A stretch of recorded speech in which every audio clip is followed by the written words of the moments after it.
আসসালামু আলাইকুম প্রিয় শিক্ষার্থী বন্ধুরা, আশা করছি তোমরা সবাই অনেক ভালো আছো। আজকে আমরা অধ্যায় 3-এর 4 প্রক্রিয়া সম্পর্কিত সমস্যাবলীর আমরা 12 পৃষ্ঠা থেকে যে উদাহরণ থেকে আমাদের 17 মোটামুটি 19 পৃষ্ঠা পর্যন্ত 18 পৃষ্ঠা পর্যন্ত যে উদাহরণগুলো দেওয়া আছে এই উদাহরণ নিয়ে আজকের ক্লাসে আমরা আলোচনা করব। এখানে বেশ কিছু আমাদের অঙ্ক আছে, সেগুলো আমরা করব। আমরা অনুশীলনী অঙ্কগুলো শেষ করেছি ইতিমধ্যে, তো তোমরা শেষ পর্যন্ত থাকো। ইনশাল্লাহ এই অনুশীলনীর উদাহরণগুলো তোমাদের কাছে ইনশাল্লাহ সহজ হয়ে যাবে। তারই পরিপ্রেক্ষিতে আমরা 5 নাম্বার এই একটা সরল হিসাব করো, এটা আমরা উঠিয়েছি। এটা 13 পৃষ্ঠা থেকে শুরু করতেছি। আমরা দেখো 13 পৃষ্ঠায় আছে। আমরা বড় যেগুলো ছিল এগুলো কিন্তু আমরা প্রথম পর্বতেই শেষ করছিলাম। তো 5 নাম্বারটা একটু বড় আছে, আমি যদি দেখাই তোমাদেরকে। সেকেন্ড ব্র্যাকেট দিয়ে এখানে ফার্স্ট ব্র্যাকেট দেওয়া আছে, প্রথম বন্ধনী 32 বিয়োগ 14 গুণ তার সাথে 6 গুণ আছে -84, এখানে দ্বিতীয় বন্ধনী ভাগ 12। তো আমরা কি জানি? আমরা জানি বদমাস রুলস আমরা শিখেছি। বদমাস রুলস থেকে আমরা জানি যে যখন অনেকগুলো চিহ্ন যোগ বিয়োগ গুণ ভাগ একসাথে থাকে তখন আমরা জানি যে প্রথমে বন্ধনী, বদমাস রুলস থেকে বি ফর ব্র্যাকেট, এই জন্য প্রথমে বন্ধনীর কাজটা করতে। তাহলে আমরা যদি বন্ধনীর কাজটা এখানে করি, দেখো 32 থেকে 14 বিয়োগ করো, তাহলে 32 থেকে যদি আমরা 14 বিয়োগ করি তাহলে কত হবে? এই যে 4 আছে কয় 12, 8 এ 12, এক কথায় 18 হবে। এর সাথে দেখো এই যে বন্ধনীর ভিতরে একটা প্রক্রিয়া চিহ্ন ছিল, তাহলে ওটার কাজ করে ফেলছি। তাহলে প্রথম বন্ধনী দেওয়ার কোনো দরকার নেই। এরপরে কি আছে? গুণ আছে কত? 6, তারপরে বিয়োগ আছে কত? 84, এটা লিখে ফেলবো। এরপরে এখানে দ্বিতীয় বন্ধনীটা দিব, ভাগ কত আছে আমাদের? ভাগ আছে আমাদের 12, লিখে ফেললাম। এইবারে খেয়াল করো, এই 18কে 6 দ্বারা কি আছে? গুণ আছে, তারপরে বিয়োগ আছে। তাহলে অবশ্যই আমরা জানি আগে গুণের কাজ করতে হয়। তাহলে যদি গুণের কাজ করি আমরা, 6 48-এর 8 হাত থেকে 4, 6কে 6 আর 4 কত হচ্ছে? 10, তাহলে 108। এখান থেকে বিয়োগ করলাম 84, ভাগ কত? 12। এখন এখান থেকে যদি বিয়োগ করি, 4 আছে কয় 8, 4 8 থেকে 1 9, আর এখান থেকে কত হচ্ছে? তাহলে এখান থেকে আমাদের হচ্ছে 8 আছে কয় 10, 2 10 24, আর এখানে 12 দ্বারা ভাগ করে দিব, কারণ এখানে বন্ধনীর কাজ শেষ, প্রক্রিয়া চিহ্নের কাজ শেষ। তাহলে ভাগ করলে কত হচ্ছে? 24কে 12 দ্বারা ভাগ করলে 2 হবে। আর এটাই হচ্ছে আমাদের উত্তর। আশা করি খুব সহজে বিষয়টা তোমরা বুঝতে পারছো। আমি যদি পরেরটা করি দেখি, দেখো 6 নম্বরটা আছে এরকম যে 9 দ্বিতীয় বন্ধনী, তারপর প্রথম বন্ধনী। তাহলে আমরা তো জানি প্রথম বন্ধনীর কাজটা আগে করব। তাহলে এখানে আমি 9 লিখে ফেললাম, বিয়োগ দিলাম এবং প্রথম বন্ধনীতে চলে আসলাম। প্রথম বন্ধনীতে দেখতেছি যে দুইটা প্রক্রিয়া চিহ্ন আছে, একটা ভাগ, এটা কি আমাদের ভাগ, এবং একটা আছে বিয়োগ। তাহলে অবশ্যই আগে বিয়োগের কাজটা, ভাগের কাজটা আমাদের করতে হবে। 45কে 9 দ্বারা ভাগ করলে কত হবে? 5 নং 45, বিয়োগ কত? 3, এই যে লিখে দিলাম, গুণ 2। এবার দ্বিতীয় বন্ধনী দিলাম, বিয়োগ 5। এখানে খেয়াল করো, দ্বিতীয় বন্ধনী দিবা 9 বিয়োগ 5 থেকে 3 বিয়োগ করলে কত হবে? 2 হবে। বন্ধনীর ভিতরে যখন প্রক্রিয়া চিহ্নের কাজ শেষ হয়ে যাবে তখন বন্ধনীটা আমরা উঠিয়ে দিব। তারপরে গুণ আছে দেখো 2টা দিয়ে দিলাম, দ্বিতীয় বন্ধনী দিলাম, বিয়োগ 5। তাহলে এখানে দেখো এই যে 9 থেকে বিয়োগ করব কত? এই যে এই দুটো আগে কি গুণ হবে? আগে 4, তৃতীয় বন্ধনী দাও, বিয়োগ কত? 5। এখন এখান থেকে বিয়োগ করলে কত হচ্ছে আমাদের? 9 থেকে 4 বিয়োগ করলে 5, তার থেকে বিয়োগ 5, তাহলে 5 থেকে 5 বিয়োগ করলে কত হবে? 0। আর এইটাই হচ্ছে আমাদের উত্তর। আশা করি তোমরা বিষয়টা বুঝতে পারছো। আচ্ছা, এবারে আমাদের 13 পৃষ্ঠার এইটা খেয়াল করো, প্রশ্ন কি বলতেছে। আমি তোমাদেরকে বই দেখিয়ে করাচ্ছি। হ্যাঁ, এতগুলো লিখতে আমার অনেক একটু সময় লাগবে, তোমরা একটু ক্ষমা সুন্দর দৃষ্টিতে দেখবা। আশা করি আমি তোমাদেরকে সুন্দরভাবে বোঝাতে পারবো ইনশাল্লাহ। তাহলে ভালো করে মনোযোগ সহকারে দেখো। বলছে কি, বন্ধনী ব্যবহার করে নিচের প্রশ্নটিকে একটি গাণিতিক বাক্যে প্রকাশ করি এবং সমস্যাটির সমাধান করি। গাণিতিক বাক্য কোনগুলো? আমরা যে সমাধানগুলো করলাম, এই যে এইগুলো সমাধান করলাম, আমরা একটা 5 করলাম, 6 করলাম, তার আগে 7 করিয়েছি। আর এগুলো তোমরা নিজেরা করবা, ইনশাল্লাহ পারবা। আমি সেভাবে তোমাদেরকে বোঝানোর চেষ্টা করছি। এইগুলাই হচ্ছে গাণিতিক বাক্য। এগুলো কি বাক্য? গাণিতিক বাক্য। তাহলে এরকম করে আমাকে প্রকাশ করতে বলতেছে এই প্রশ্নটাকে। তাহলে এই প্রশ্নটা পড়ি, দেখো। 6টি চেয়ার এবং 4টি টেবিলের মূল্য একত্রে 9,570 টাকা। ভালো করে বুঝো, একটা বুঝলে তোমরা বাকিগুলো পারবা। 6টি চেয়ার এবং 4টি টেবিলের মূল্য একত্রে, মানে কি 6টা চেয়ার, আমাদের কি 6টা চেয়ার আর হচ্ছে 4টা টেবিল। এই 4টা টেবিল, এই দুটার একত্র মানে কি দুটার যোগফল, 6টা চেয়ার এবং 4টা টেবিলের যোগফল হচ্ছে কত? এই 9,570 টাকা। তাহলে একটি চেয়ারের মূল্য 625 টাকা। তাহলে একটি টেবিলের মূল্য কত? আচ্ছা খেয়াল করো, আমরা যদি 625, এটা কি একটি চেয়ারের মূল্য, আর 6টি চেয়ার আছে, তাহলে ওই 6টি চেয়ার ধরে যদি একটি চেয়ারের মূল্যকে কী করি আমরা গুণ করি, তাহলে 6টি চেয়ারের মূল্য পেয়ে যাব। আর 6টি চেয়ারের মূল্য থেকে যদি 6টি চেয়ারের মূল্য যখন পাবো তখন একত্র যেটা দেওয়া আছে সেখান থেকে বিয়োগ করলে কি পাবো, শুধু টেবিলের দাম পাবো। যদি টেবিলের দাম যখন পাবো তখন 4টা টেবিলের দাম পাবো, তার সাথে যদি আমি 4 দ্বারা ভাগ করি তাহলে একটি টেবিলের মূল্য পাবো। দেখো আমি আবার বোঝাচ্ছি, ভালো করে খেয়াল করো। 6টি চেয়ার আর 4টি টেবিলের মূল্য দেওয়া আছে একত্রে এত টাকা। একটা চেয়ারের দাম যদি 625 টাকা হয়, এর সাথে গুণ করবো কি 6, তাহলে 6টি চেয়ারের মূল্য পাবো। আর এখান থেকে যখন আমি বিয়োগ করবো তখন কি হবে, 4টি টেবিলের মূল্য শুধু পাবো বিয়োগ ফলটা। যখন 4টি টেবিলের মূল্য পাবো তখন 4 দ্বারা ভাগ করলে একটি টেবিলের মূল্য পাবো। তাহলে দেখো এটা গাণিতিক বাক্যে কিভাবে লিখতে পারি আমরা বিষয়টা। আমরা লিখলাম যে উত্তর, সমাধান করতেছি, খেয়াল করতে হবে ভালো করে। আমরা গাণিতিক বাক্য লিখব, গাণিতিক বাক্য। খেয়াল করো কিভাবে গাণিতিক বাক্যটা তৈরি হচ্ছে। আচ্ছা, তাহলে আমার মোট মূল্য ছিল কি এটা, আর এখান থেকে 6, আর এটা কি করব, 6টি চেয়ারের মূল্য একটি চেয়ারের সাথে গুণ করে এখান থেকে বিয়োগ করব, তারপরে এটার সাথে কি করব, ভাগ করব। তাহলে আমরা বিষয়টা এভাবে লিখতে পারি যে মোট কত, 9570। ভালো করে বুঝো, এখান থেকে কি বিয়োগ করব, একটি চেয়ারের মূল্য, এইটা কি, এটা হচ্ছে 6টি চেয়ার আর 4টি টেবিলের মূল্য এটা। এরপর একটি চেয়ারের মূল্য কত দেওয়া আছে, দেখো 625 টাকা দেওয়া আছে একটি চেয়ারের মূল্য, এবং 6টি চেয়ার আছে, তার মানে এখানে যদি গুণ করি তাহলে কি হবে, 6টি চেয়ারের মূল্য বের হবে। এখান থেকে যখন বিয়োগ করে দিব আমি, যখন বিয়োগ করে দিব এইটা গুণ করে কি করবো, আগে যেহেতু ব্র্যাকেট দিছে মানে এটা গুণ করতে হবে আগে, যখন বিয়োগ করে দেবো তখন কি পাবো, 4টি টেবিলের মূল্য পাবো। এখান থেকে কি পাইলাম, 4টি টেবিলের মূল্য পেলাম, সেকেন্ড ব্র্যাকেট দিয়ে দাও। এখন যদি তুমি এটাকে 4 দ্বারা ভাগ করো তাহলে তুমি কি পাবা, একটি টেবিলের মূল্য পাবা। কি পাবা, একটি টেবিলের মূল্য পাবা। আর এটাই তোমার উত্তর। তোমাকে কি বলছে, গাণিতিক বাক্য তৈরি করো, ঠিক আছে। এখন তো এটা সমাধান করতেই পারবা, গাণিতিক বাক্য যখন হয়ে গেল। দেখো আমরা কিভাবে একটি টেবিলের মূল্যটা বের করতে পারি। তাহলে এখানে সেকেন্ড ব্র্যাকেট দিতে হবে, 9570 লিখতে হবে, বিয়োগ এর সাথে গুণ করো, এই 625 দ্বারা 6কে গুণ করবা সাইডে। আমি যদি এখানে করি, দেখো 6 দ্বারা 5কে 5 6 30, 0 হাত থেকে 3, 6 2 12 আর 3 কত, 15, 5 হাত থেকে 1, 6 6 36, আর আগে কত হচ্ছে 37। এবারে সেকেন্ড ব্র্যাকেট দাও, ভাগ কত আছে 4 লিখো।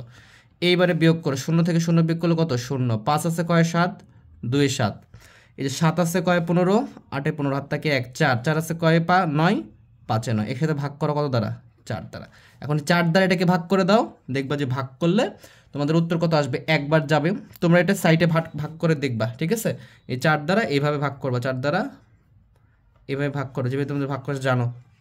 তাহলে একবার যাবে, দেখবা যে এখানে একবার যাচ্ছে, তাহলে কত হচ্ছে 4, এখান থেকে 1 নামাও 8, তারপর কতবার যাবে, 4 4 16, ঠিক আছে। এখানে 2 নামাও, তাহলে কবার যাবে, 5 বার যাবে, 5 বার গেলে কত হচ্ছে 20, এখান থেকে 2 0, আবার 5 বার যাচ্ছে 20, কত হয়েছে 1455 টাকা। এটা হচ্ছে উত্তর। দেখো এইভাবে বের হলো।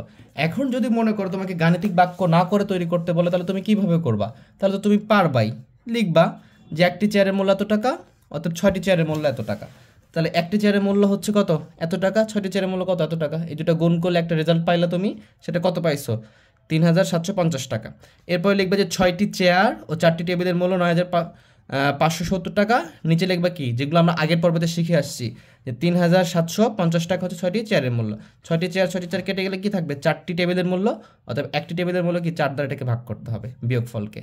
তাহলে এইভাবে তোমরা পারবা। বিষয়টা আমি তোমাদেরকে আগে শিখিয়ে এসেছি, এই জন্য ওইভাবে করাচ্ছি না, আমরা গাণিতিক বাক্যের মাধ্যমে করালাম তোমাদেরকে এখানে। এটা পরেরটা দেখো কি বলছে, কেন এইভাবে করলাম, কারণ এখানে বলতেছে যে বন্ধনী ব্যবহার করে সমাধান করো, এই জন্য আমরা এই প্রসেসটা করতেছি। হ্যাঁ, তাছাড়া কিন্তু আমরা লিখে করতাম, কারণ আমরা লিখে শিখেছি। যখন বলবে বন্ধনী ব্যবহার করে নিচের প্রশ্নটিকে একটি গাণিতিক বাক্যে প্রকাশ করো এবং সমস্যাটি সমাধান করো, তখন এইভাবে করতে হবে।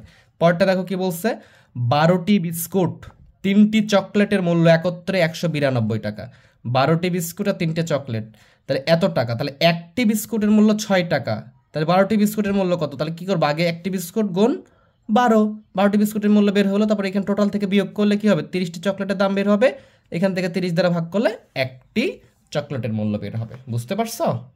দেখো এটা সমাধান করো না, এটা আমরা সমাধান করব। কিভাবে সমাধান করব তোমাদের যদি এইখানে আমি দেখাতে পারবো। দেখো গাণিতিক বাক্যটা কি হবে, গাণিতিক বাক্য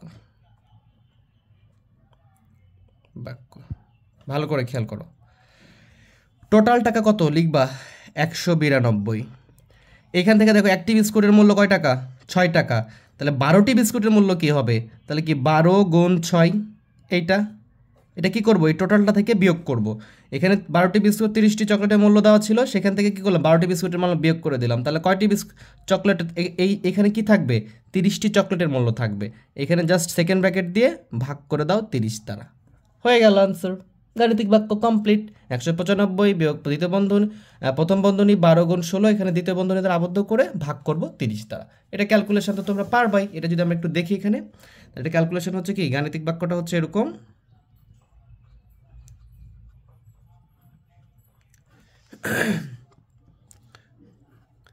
195 কিভাবে হলো তোমাদেরকে তো আমি বুঝিয়ে দিলাম। 12 গুণ কত 6, দ্বিতীয় বন্ধনী দিয়ে ভাগ করব 30 দ্বারা। আশা করি বিষয়টা বুঝছো। তাহলে এখানে কি লিখবো, দ্বিতীয় বন্ধনী 195, এখানে বিয়োগ দিতে হবে আমাদেরকে। 12 দ্বারা 6কে গুণ করলে হবে কত, 6 বারাং 72 হয়, নামও তো মনে রাখতে হবে। এখানে কি ভাগ 30। তাহলে এখন বিয়োগ করো, 3 হবে, 2 আছে, কয়ে 5, 3 এ 5, 7 আছে, কয়ে 9, 2 এ 9। আচ্ছা এখানে একটা জিনিস ভুল করছি আমি, তাই না? এখানেও ভুল করছে, ওখানে দেখো এখানে 192 আছে, তাহলে আমাকে 92 লিখতে হবে। এখানেও কি লিখতে হবে 92, এই জন্য তো মিলতেছে না। তাহলে 2 2 মিলে গেলে কত হবে 0, 7 আছে, কয় 9, 2 এ 9, এখানে 1 নেমে আসবে। 120 ভাগ কত 30, তাহলে দুটো ভাগ করলে কত হবে 4 হবে। তাহলে একটি চকলেটের মূল্য কত হচ্ছে, একটি চকলেটের মূল্য হচ্ছে 4 টাকা। বিস্কুটের মূল্য 6 টাকা ছিল, চকলেটের মূল্য বের করলাম 4 টাকা। এখন তুমি গুণ দাও এই দুটাকে, দেখো একটার মূল্য কত টাকা 6 টাকা, তাহলে 12টির মূল্য কত 12 গুণ 6, তাহলে কত হচ্ছে 72 টাকা। আর 30 গুণ কত, একটার মূল্য 4 টাকা, তাহলে কত হচ্ছে 120 টাকা। এখন এই দুটো যোগ করে দেখো, দেখো 192 টাকা আসবে একত্রে। 0 2, তাহলে 2 2 আর 7 কত 9, এখানে 1। আশা করি বিষয়টা তোমরা বুঝতে পারছো। 14 পৃষ্ঠার সমস্যাটা একটু দেখো কি বলছে। গত বছর একটি গ্রামে 4687 জন লোক ছিলেন, মানে একটা গ্রামে 4687 জন লোক ছিলেন। এবছর আরও 349 জন লোক গ্রামে আসলেন।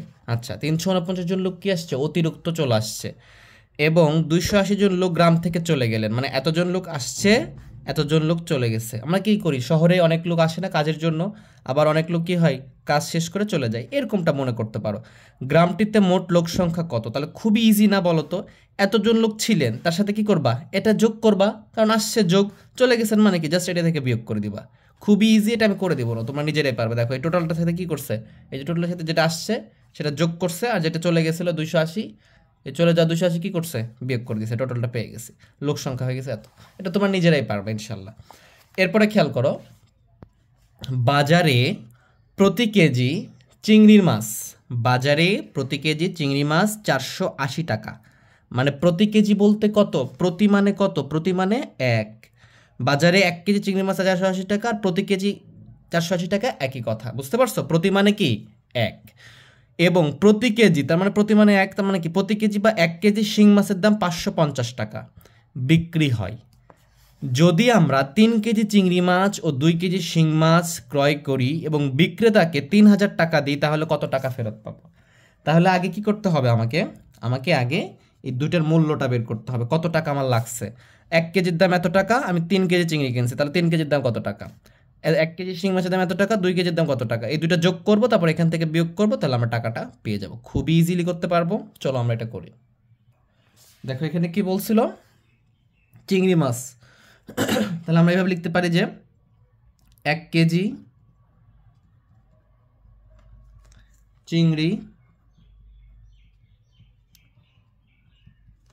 চিংড়ি দাম 480 টাকা, 480 টাকা, এটা লিখতে পারি। 3 কেজি চিংড়ি কিনছে, তাহলে কি অতএব 3 কেজি চিংড়ির দাম কত হবে, 480 গুণ 3 এত টাকা। এখন গুণ করে দাও, গুণ করলে দেখবা যে আসতেছে 1440 টাকা, এটা আসছে কি চিংড়ির দাম আসছে। এরপরে শিং মাছ, তাহলে 1 কেজি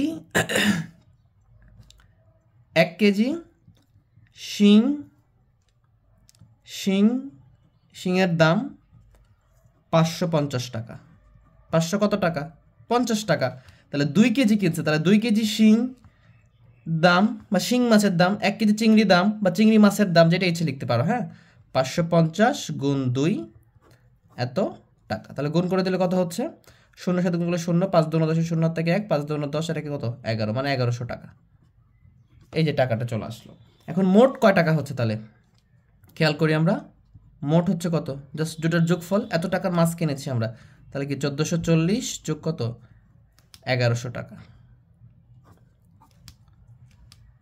এই দুটাকে যোগ করলে কত হবে আমাদের, 0 0 0 সাথে 4 যোগ করলে 4, 0 আর 4 4, 1 আর 4 কত 5, আর 1 আর 1 কত 2, 2500 টাকা। এত টাকা হলো, বুঝতে পারছো? তাহলে ফেরত দিবে কত টাকা, তাহলে ফেরত দিবে, তুমি কত টাকা দিছো, তুমি দিছো 3000 টাকা বলে দিছে বিক্রেতাকে, আমরা 3000 টাকা দিছি, আমরা মাছ নিছি কত টাকার, 2540 টাকার। তাহলে এত টাকা যদি মাছ নেই তাহলে ফেরত দেবে কি, ফেরত দিবে এই টাকাটা সে রেখে দিবে, তারপর এখান থেকে বিয়োগ করে ফেরত দিবে। তাহলে 0 সাথে 0 বিয়োগ করলে 0, 4 আছে কয় 10, 6 10, হাত থেকে 6 আছে কয় 10, 4 10, হাত থেকে 3, বামে 0 পড়বে না, তোমরা খাড়া করেও করতে পারো। দেখো আমরা এইটাকেও কিন্তু কি করতে পারি, গাণিতিক বাক্যে প্রকাশ করতে পারি। কিভাবে দেখো, জাস্ট আমরা এটা করব যে 480 এর সাথে গুণ করব কত, 3 কেজি কিনছো, গুণ করলা, তার সাথে যোগ করলে কত 550, এর সাথে গুণ করবা 2 কেজি কিনছো। দেখো এই টোটালটা করলা না, এই টোটালটা কি তোমার দাম। এখন তুমি 3000 টাকা দিবা তাকে, এই যে 3000 টাকা দিলা, এখান থেকে কি টোটালটা বিয়োগ করে দিলে কত আসবে, এই যে 3000 বিয়োগ এখানে যদি করো তাহলে কত আসবে, দুইটা গুণ করলে 0 সাথে গুণ করলে 0, 3 8 24, 4 হাত থেকে 2, 3 4 12 আর 2 কত হচ্ছে 14, যোগ এখানে কত হবে 1100 হবে।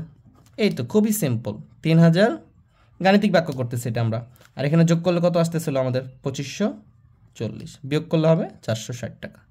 খুবই সিম্পল, তোমাদের যেইভাবে ইচ্ছা তোমরা সেইভাবে করতে পারো, দুই প্রসেসটা আমাকে বুঝতে হবে, কারণ 480 টাকা 3 কেজি চিংড়ি মাছ গুণ করলা, এরপরে দুটো যোগ করতে হয়, 550 গুণ 2, জাস্ট দুটো যোগ করে 3000 থেকে বিয়োগ করে দিবা। আমরা যদি 15 পৃষ্ঠাটা দেখি, দেখো 15 পৃষ্ঠাটা আমরা দেখব, সমাধান করব। এখানে প্রথমেই কি আছে, 1 নম্বরটা যে আলতাফ সাহেব মাসিক বেতন 9870 টাকা। আলতাফ সাহেবের মাসিক বেতন 9870 টাকা। প্রতি মাসে তিনি 3800 টাকা বাড়ি ভাড়া বাবদ এবং 5650 টাকা পরিবারের জন্য বাবদ খরচ করেন, ঠিক আছে। অবশিষ্ট টাকা তিনি ব্যাংকে জমা রাখেন, মানে এই যে দেখো তার বেতন হচ্ছে 9870 টাকা, তার একটা বাসা ভাড়া দিতে হয় 3800 টাকা, এবং অবশিষ্ট যে খরচ আমাদের দেখা যাচ্ছে বিভিন্ন রকমের খরচ থাকে পরিবার পরিচালনার জন্য, সেটা হচ্ছে 5650 টাকা। এই দুটো তার খরচ, এইটা তার কি আয় বা ইনকাম। অবশিষ্ট টাকা মানে কি, এই দুটার যোগফল, এখান থেকে বিয়োগ করলে কি পাবো আমরা, অবশিষ্ট টাকা পেয়ে যাব। সেই টাকাটা তিনি কি করেন, ব্যাংকে জমা রাখেন। এখন বলছে বছরে কত টাকা জমা রাখেন, এটা তো 1 মাসে, তাহলে বছরে কত হবে, তাহলে যেটা পাবো সেখান থেকে 12 গুণ করলে আমরা এটা পেয়ে যাব। তাহলে খুবই ইজিলি করতে পারবো এটা। চলো আমরা শুরু করি, দেখি এটা আমরা এগুলো সহজভাবে করার চেষ্টা করবো, কারণ বড় করে শিখলে তোমরা ভুলে যাবো বিষয়টা। তাহলে আমরা এখন কীভাবে লিখতে পারি এটা, এটা হচ্ছে 1 নম্বর 15 পৃষ্ঠা, যে তিনি খরচ করেন, তিনি মোট খরচ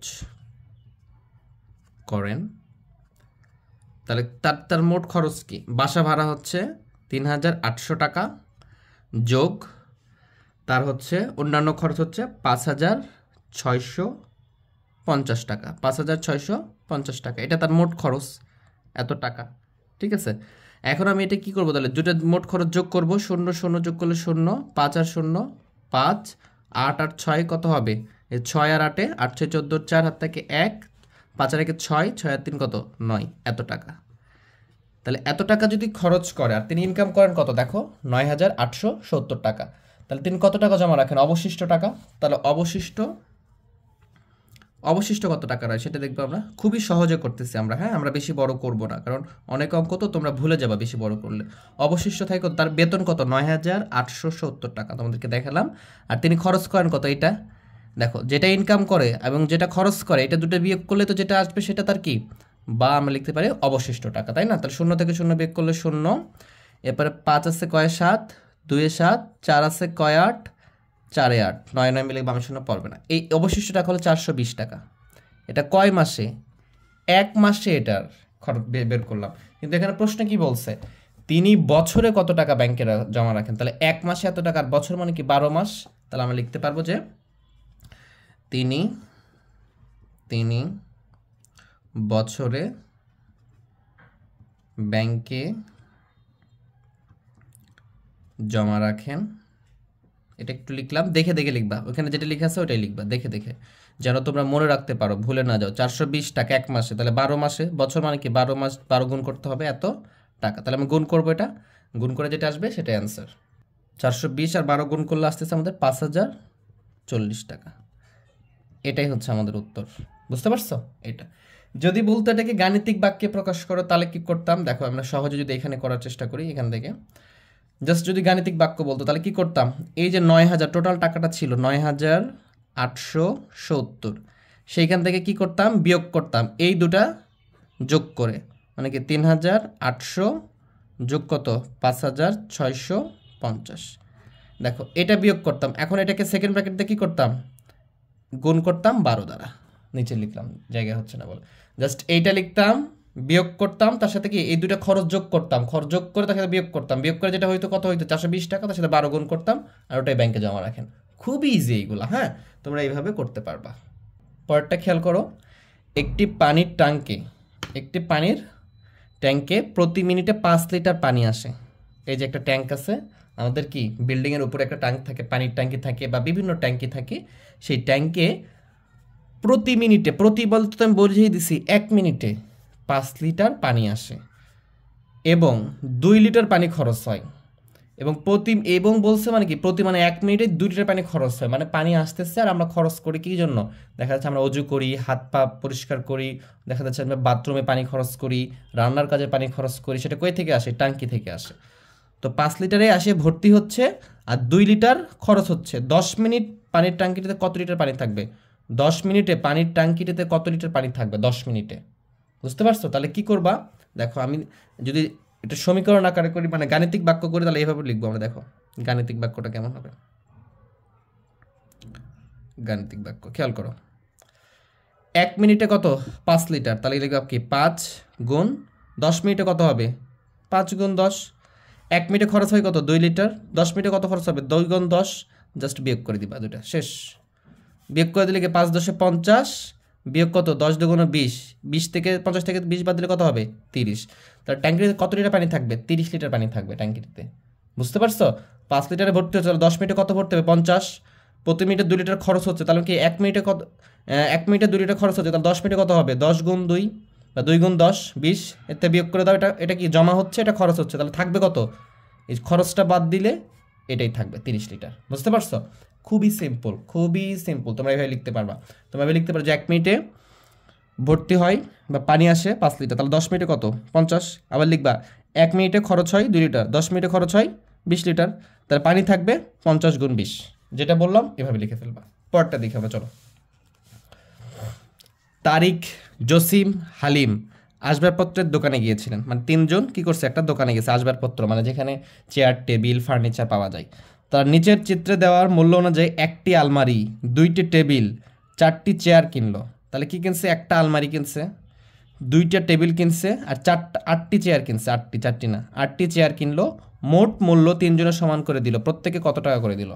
দেখো খুবই ইজি, আমাকে এখানে আলমারি মূল্য দেওয়া আছে, দেখো 8700 টাকা, টেবিলের মূল্য 2100 টাকা এবং চেয়ারের মূল্য দেওয়া আছে 750 টাকা। তাহলে মোট কত টাকা লাগছে, আলমারির দাম এত টাকা, তাহলে একটি আলমারি কিনছে।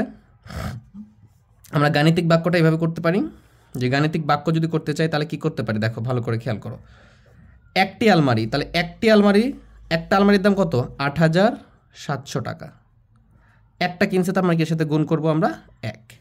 এবার টেবিলের দাম কত যোগ করি, যেহেতু টোটাল হবে, একটা টেবিলের দাম কত 2100 টাকা, কয়টি টেবিল কিনছে 2টি, তাহলে 2 গুণ করব, যোগ একটি চেয়ারের দাম কত 750 টাকা, তার সাথে কি করব, কয়টি চেয়ার কিনছে 8টি চেয়ার কিনছে 8।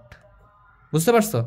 এখন এইখানে যদি যোগ করে দিই তাহলে কি টোটাল মূল্যটা পাবো, এটা কত টাকা পাইছে, এটা সমান ভাগে 3 জনে দিচ্ছে, মানে কি এখানে যোগ করলে সব মূল্যটা চলে আসবে, জাস্ট এটাকে আমি যদি 3 দ্বারা ভাগ করে দিই তাহলে প্রত্যেককে কত টাকা করে দিচ্ছে সেটা পেয়ে যাব। দেখো এটা যদি আমি গুণ করি তাহলে কত হবে, একই সাথে গুণ করলে ওটাই থাকবে, যোগের সাথে যদি গুণ করো 2 কে 2, 2 2 4, এই 2টা শূন্য দিয়ে দাও, যোগ আর এই শূন্য বাদ দাও, মনে করো 50টা 40 শূন্য থেকে 4, 27টা 56 4 কত হচ্ছে 60, আর এই যে শূন্যটা দিয়ে দাও 6000। জাস্ট তোমরা সাইডে গুণ করে দেখবা যে এরকমটা আসতেছে, ব্র্যাকেট দাও দিয়ে ভাগ দাও 3, ঠিক আছে, গুণ করলাম। এখন সবগুলো যোগ করো, 0 0 0, তাহলে যোগ করলে কত হবে 0 0 0 0 2, এটাও 0 0 2 আর 7 কত হচ্ছে তাহলে 9 6 আর 4 10 আর 8 কত হচ্ছে তাহলে 18, এত ভাগ কত 3, যোগ করে ফেলছো। এখন এটাকে ভাগ করো, 3 6 18, 3 3 9 আর এই দুইটা 0, এটা উত্তর 6300 টাকা। বুঝতে পারছো 6300 টাকা। তোমরা যদি কথায় লিখতে চাও সেটাও লিখতে পারো, বাক্য তৈরি করেও অঙ্ক করতে পারো, তোমাদের ইচ্ছা। তাহলে কীভাবে লিখতে পারো কথায় এটা একটু বলে দিই। একটি আলমারির দাম এত টাকা, একটি টেবিলের দাম এত টাকা, দুটি টেবিলের দাম এত টাকা। টেবিলের দাম বের করবে একবারে। কীভাবে লিখবা? একটি টেবিলের দাম 2100 টাকা, অতএব দুইটি টেবিলের দাম 2100 গুণ 2 4200 টাকা আসবে। এরপর আবার লিখবা একটি চেয়ারের মূল্য 750 টাকা, 8টি চেয়ারের মূল্য কি 750 গুণ 8, দেখবা 6000 আসছে। তাহলে মোট লিখে গেলে 3টা খরচ সব যোগ হবে, মোট হয়ে গেল। এবার কি প্রত্যেকে কত টাকা দিল? প্রত্যেকে টাকা দিল, ওই যে মোট কত এসছে 18900 টাকা, ভাগ 3 জন, 3 দ্বারা ভাগ এত টাকা। খুবই সিম্পল, খুবই সিম্পল হয়তো আমরা করে ফেললাম এটা। দেখো যেহেতু আমরা ইন ডিটেলসই আলোচনা করছি অধ্যায়ে, এই জন্য আমরা এখানে একটু শর্টকাট এবং একটু দ্রুত দেখার চেষ্টা করতেছি। তাছাড়া তোমরা আবার বোরিং ফিল করবা, আমার ক্লাসের লেন্থগুলো এমনিই বড় হয়ে যায়, ঠিক আছে।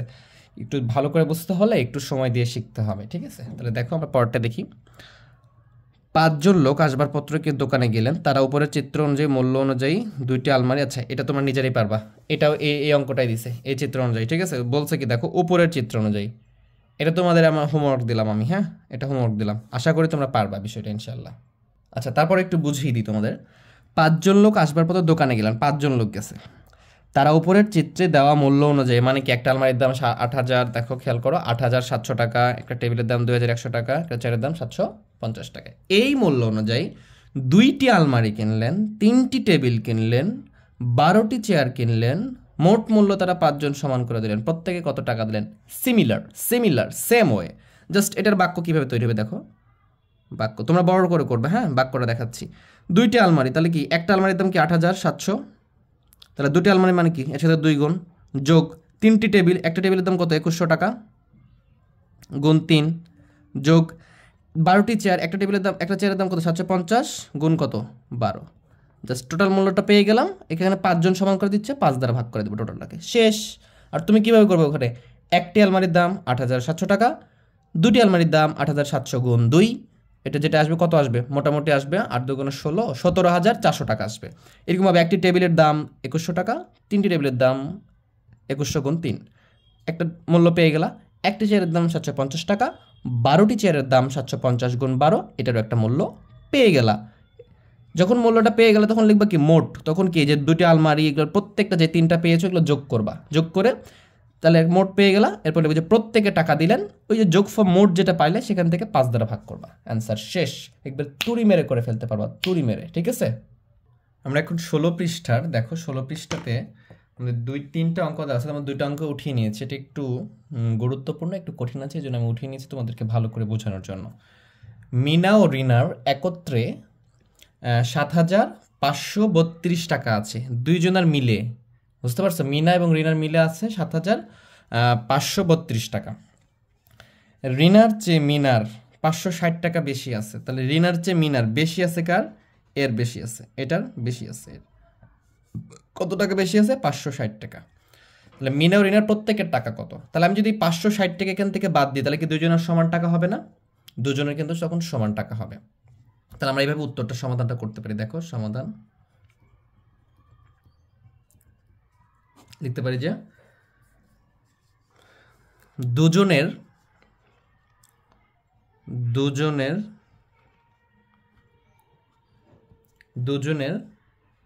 একত্রে, আচ্ছা একত্রে বানানটা হবে একত্রে সমান আছে, এভাবে লিখতে পারি আমরা, হ্যাঁ। দুজনের একত্রে সমান আছে কত? দেখো 7532, এখান থেকে বিয়োগ করলাম 560 টাকা, কারণ এই 560 টাকা কার ছিল? মিনার বেশি ছিল। যখন আমি দুজনের এখান থেকে বিয়োগ করে দিলাম 560 টাকা যেটা বেশি ছিল তার, তাহলে কি হবে? এখন দুজনের টাকা সমান হয়ে গেছে, এই জন্য দুজনে একত্রে সমান আছে এত টাকা। এখন যদি 560 বিয়োগ করে দিই তাহলে কত আসবে আমার বিয়োগফলটা? 0 থেকে যদি 0 থেকে 2 বাদ দিলে 2 থেকে 0 বাদ দিব 2, 6 13 থেকে 6 বাদ দিব, তাহলে এটা 13 ধরতে হবে, তাহলে হচ্ছে কত 7, হাত থেকে 1 6, 6 আছে কয়ে 15, এটাকে 9 ধরতে হবে, এখানে 1 দিলা, এখানে 6, এত টাকা। এখন খেয়াল করো দুজনের ছিল এত টাকা, কিন্তু এইখানে মিনার রিনার সমান টাকা ছিল না, মিনার 660 টাকা বেশি ছিল, তাই মিনারটা বিয়োগ করে দিলাম। এখন এখানে কত হচ্ছে 6972 টাকা, এটা কি আছে দুজনের সমান টাকা আছে, তাহলে যারটা কম আছে সেটা তো সমান, তাহলে আমি লিখতে পারি যে রিনার আছে, রিনার আছে, রিনার রিনার আছে। খুবই সহজভাবে করাচ্ছি তোমাদেরকে আমি, রিনার আছে, কত আছে এই যে 6970। এখন তো 72, দুইজনের সমান টাকা আছে, হ্যাঁ, এটাকে 2 দ্বারা ভাগ করে দিব, এত টাকা। এটা কার আছে? এটা ঋণার আছে, কারণ যেহেতু এটা বেশি ছিল এটা বিয়োগ করে দিলাম, এখন সমান সমান টাকা আছে। এর ভেতরে কি আছে? রিনা এবং মিনা দুজনের আছে, কিন্তু ঋণার যেটা থাকবে তার চেয়ে এত টাকা বেশি থাকবে, জন্য ঋণারটা আমরা বের করবো। তাহলে 2 দিয়ে ভাগ করলে কত হবে? এটা 3 বার যাবে, এখানে 4 বার যাবে, তারপরে 8 বার যাচ্ছে, তারপরে 6 বার যাচ্ছে, এত টাকা। এটা ঋণার আছে। তাহলে মিনার কত টাকা আছে? রিনার চেয়ে মিনার 560 টাকা বেশি আছে, তাহলে লিখবো যে মিনার আছে, মিনার আছে কত 3486। এটা রিনার, তার সাথে তার চেয়ে কি আছে 560 টাকা বেশি আছে। এখন যোগ করে দাও, 0 আর 6 যোগ করলে কত হবে 6, 0 আর 6 যোগ করলে 6, 6 আর 8 6 14, 4 হাত থেকে 1, 5 আর 1 6, 6 আর 4 10, 0 হাত থেকে 1, 3 আর 1 4, এই 4046 টাকা। এটা কার আছে? এটা আছে মিনার আছে। তাহলে আমরা উত্তরে কি লিখব? আমরা উত্তর লিখব, প্রথমে কার বলছে? মিনা ও রিনার প্রত্যেকের কত আছে, তাহলে মিনারটা আগে বলছে না, তাহলে লিখবো যে 4046 টাকা, কমা দিয়ে লিখবা 3486 টাকা। এটাই উত্তর। আশা করি বিষয়টা বুঝতে পারছো। পরেরটা খেয়াল করো, পরেরটা কি বলছে? পিতা ও কন্যার বয়সের সমষ্টি। আচ্ছা, এই যে আমরা মিনা রিনার করলাম, এটা কিন্তু আমরা অনুশীলনীতে 8 নম্বর ফরিদা ফাতেমার বেতন করছিলাম না, ওইটার অনুরূপ। এবং পিতা ও কন্যার বয়সের সমষ্টি করব এখন আমরা। এইটা হচ্ছে আমাদের অনুশীলনীর 10 নম্বরের অনুরূপ। ওখানে কি ছিল? মা আর পুত্রের বয়সের সমষ্টি ছিল। জাস্ট এখানে মায়ের জায়গায় পিতা, পুত্রের জায়গায় কন্যা। মা ছেলেকে অ্যাডজাস্ট করছিল, এখানে পিতা আর মেয়েকে অ্যাডজাস্ট করছে। তাহলে পিতা ও কন্যার বয়সের সমষ্টি 8 বছর, মানে কি পিতা আর কন্যায় দুইটার বয়সের সমষ্টি, মানে কি যোগফল মিলে হয়েছে কত 8 বছর। যদি 8 বছর হয় তাহলে পিতার বয়স কন্যার বয়সের 4 গুণ, পিতার বয়সটা কন্যার বয়সের 4 গুণ, তাদের প্রত্যেকের বয়স কত। তাহলে এখান থেকে আমরা কি বিষয়টা বুঝবো, এটা ভালো করে খেয়াল করো। মানে পিতা আর কন্যা মিলে 80 বছর হবে। মনে করো পিতার বয়স 60 বছর হতে পারে, আমি তোমাকে একটা পসিবিলিটি দেখাচ্ছি। তাহলে কন্যার বয়স কত হবে? 20 বছর, দুইটা যোগ করলে কত হয়? 80 হয়। আবার এটা হতে পারে যে এই পিতার বয়স দেখা যাচ্ছে যে ধরলাম মনে করো 50 বছর, তাহলে কন্যার বয়স কত হবে? 30 বছর, মানে দুটো মিলে কি হতে হবে? 80 হতে হবে। এটা কিন্তু আমি রাফ দেখাচ্ছি তোমাদের বোঝানোর জন্য। এবং বলছে পিতার বয়স কন্যার বয়সের 4 গুণ, তার মানে পিতার বয়স যদি কন্যার বয়স যদি 1 বছর হয় তাহলে পিতার বয়স হবে 4 বছর, কন্যার বয়স যদি 2 বছর হয় পিতার বয়স হবে 4 দুগুণ 8 বছর, মানে কন্যার বয়সের 4 গুণ পিতার বয়স। বুঝতে পারছো? তাহলে এইটা আমরা ওইটা যেভাবে করছিলাম সেম প্রসিডিউরে করবো আমরা, ঠিক আছে? 10 নম্বর যেভাবে করছিলাম একই প্রসিডিউরে করবো, তাহলে আমাদের জন্য এটা বুঝতে অনেক সুবিধা হবে। তাহলে আমরা এটা লিখতে পারি যে পিতার বয়স, পিতার একটু বড় হলো তোমাদের বুঝতে সুবিধা হবে, হ্যাঁ, পিতার বয়স ইকুয়াল টু কন্যার বয়সের কয় গুণ? 4 গুণ। তাহলে লিখতে পারি না পিতার বয়স কি হচ্ছে? কন্যার বয়সের 4 গুণ। কই পেলাম? এই তো দেওয়া আছে আমাদের 4 গুণ। তাহলে পিতার বয়স কন্যার বয়সে 4 গুণ। তাহলে এখন কন্যার বয়সটা কি হচ্ছে? তাহলে কন্যার বয়স তো কন্যার বয়সই, তার মানে কি কন্যার বয়সের 1 গুণ। এটা লিখতে পারি আমরা, কন্যার বয়সের 1 গুণ। নিজের সাথে নিজের বয়সের কি হবে? সিমিলার হবে না?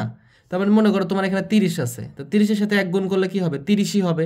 তার মানে নিজের বয়সের সাথে নিজের বয়স 1 গুণ, সবসময় সমান হবে। এখন যদি আমি খেয়াল করি এখানে কি আছে? পিতা ও কন্যার, এটা কন্যা, পিতা ও কন্যার এটা যদি যোগ করে তাহলে কি সমষ্টি হবে না? বয়সের সমষ্টি লিখলাম, বয়সের যোগ করব, যেহেতু আমরা এখানে আমরা কি করব? যোগ করব। সমষ্টি, যোগ মানে কি? সমষ্টি, সমষ্টি মানে কি? যোগ। তাহলে এই দুটো যদি যোগ করি তাহলে পিতা ও কন্যার বয়সের সমষ্টি পেলাম। আর এই দুটো যোগ করলে কি হবে? 4 আর 1 যোগ করলে কত হবে? 5 গুণ হবে। 5 গুণ, খুব সিম্পল। আশা করি বিষয়টা বুঝছো। এখানে খেয়াল করো, পিতা ও কন্যার বয়সের সমষ্টি দেওয়া আছে 80 বছর, আর এখানে পিতা ও কন্যার বয়সের সমষ্টি দেওয়া আছে 5 গুণ। দুইটা কি একই জিনিসটা? দেখো এই পর্যন্ত সব সেম। এটা কি 80 বছর, আর এখানে 5 গুণ। তাহলে আমি এখান থেকে কি করতে পারি? আমি এইভাবে লিখতে পারি যে, প্রশ্নটা দেখে দেখে লিখবা যে পিতা ও কন্যার বয়সের সমষ্টি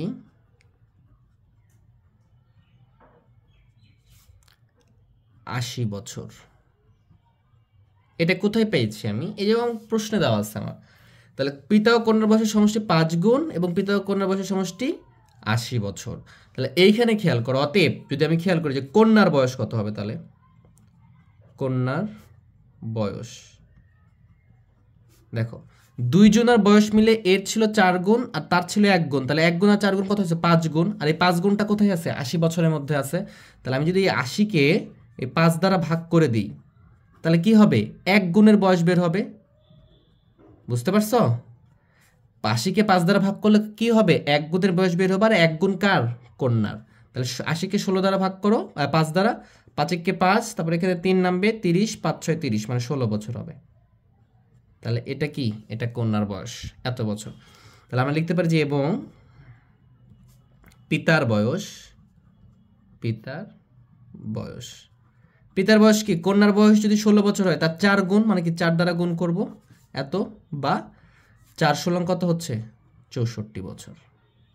64 কি বছর? আশা করি বুঝতে পারছো। এখন এই দুটো যোগ করো, দেখবা যে 80 বছর আসতেছে। তাহলে আমরা উত্তরে কি লিখবো? আমরা উত্তরে কিভাবে লিখতে পারি সেইটা একটু দেখি, তাই না? তাহলে উত্তর লিখবে এভাবে যে, উত্তর তাদের প্রত্যেকের বলছিল, তাই না? তাহলে তুমি এভাবে লিখে যে পিতার বয়স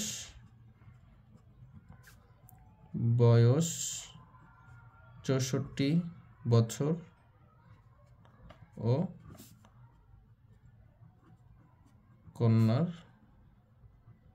বয়স 16 বছর,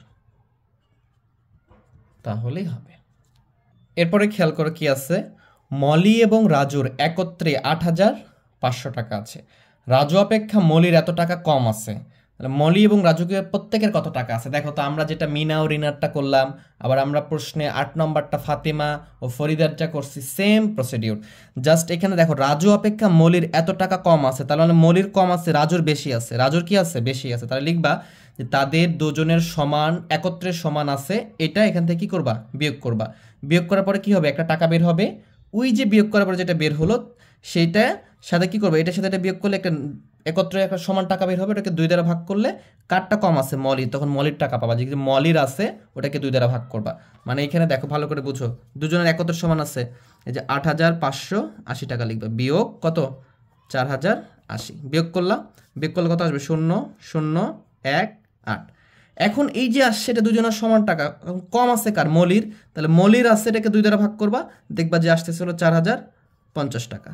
এরপরে কার লিখছে? রাজুর। তাহলে রাজুর কি আছে? 480 টাকা মলির চেয়ে অপেক্ষা কি আছে? রাজু অপেক্ষা মলির এতটা কম আছে, মানে কি রাজুর এত টাকা বেশি আছে। তাহলে রাজুর আছে কি এর সাথে? 480 টাকা যোগ করে দিবা, তাহলেই হয়ে যাবে। আশা করি তোমরা বিষয়টা পারবা। এইবারে আমরা ঐকিক নিয়মের একটা অঙ্ক করবো, চলো। আচ্ছা, আজকের ক্লাসের লেন্থটা বড় হয়ে যাচ্ছে, আমরা ঐকিক নিয়মেরটা আমরা সামনের দিনের পর্বটাতে শিখবো। ঐকিক নিয়মটা, শুধু ঐকিক নিয়ম দেখাবো যেন তোমরা ভালো করে বিষয়টা বুঝতে পারো। তো আজকে এ পর্যন্তই রাখতেছি। তোমরা সবাই ভালো থেকো, সুস্থ থেকো। আল্লাহ হাফেজ।